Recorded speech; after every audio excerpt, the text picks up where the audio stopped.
Good evening. It is Friday, April 23rd, 2021. Have you ever made a promise that you could not keep? Or set a goal for yourself that was somewhat unrealistic and you just never quite made it? In this passage of Scripture, all of the disciples, but especially Peter, made promises they could not keep. In other words, their mouths wrote a check that they could not cash. Look with me at Mark chapter 14, verses 27 to 31, and I'm reading from the New Living Translation, second edition.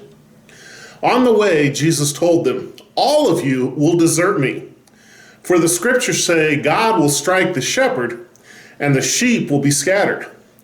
But after I'm raised from the dead, I will go ahead of you to Galilee and meet you there." Peter said to him, "Even if everyone else deserts you, I never will." Jesus replied, "I tell you the truth, Peter. This very night, before the rooster crows twice, you will deny me 3 times that you even know me." "No," Peter declared emphatically. "Even if I have to die with you, I will never deny you." And all the others vowed the same. They had just had an emotionally charged Last Supper. They were bonding over all their shared experiences, and their disciples were all excited because they'd experienced the triumphal entry and were expecting more of the same the next day.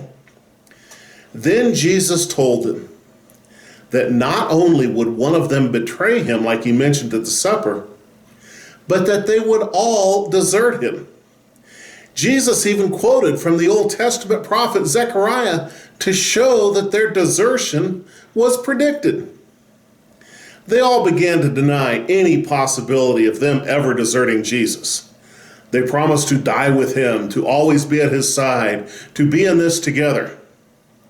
Well, we've read the rest of the story. We know what really happens when circumstances change. It's one thing to make promises when you're in an emotional and spiritual good place after a wonderful series of events. It's entirely another thing to keep that emotional promise when things go to pieces. And things did go to pieces. The disciples fell asleep when they're supposed to be praying. Jesus was arrested at night by sword point.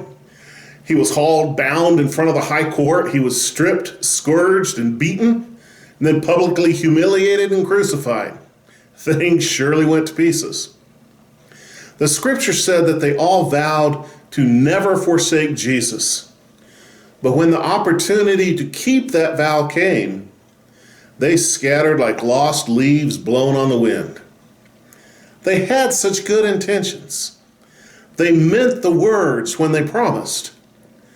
But reality gave them much more than the limits of their strength, conscience, or faith could handle. They got to the end of their rope and then watched that rope burn away into nothingness. We start out with such good intentions. We're going to be the spiritual giant our family needs. We're going to be the prayer warrior our church is longing for. We're going to change the world with our Bible teaching. We're going to be healthy in mind, body, and spirit. But then life happens and sends us into a tailspin completely out of our control, and we're left barely hanging on. But don't forget, there's that promise from Jesus, "I will meet you in Galilee." You know, we sometimes have to let go of the end of our rope to find the much stronger rope God is holding out to us. Our worst is often the opportunity for God to do his best. You know, all of the disciples did okay, just not for a few days. Peter even eventually got over his denials. But I imagine he hated to hear a rooster crow for a long, long time. Hang in there. Do not be destroyed because you failed. Do not be overwhelmed because you were unable to keep a promise you made to God or to yourself. Give God the broken pieces and let God restore you. That is what he does best.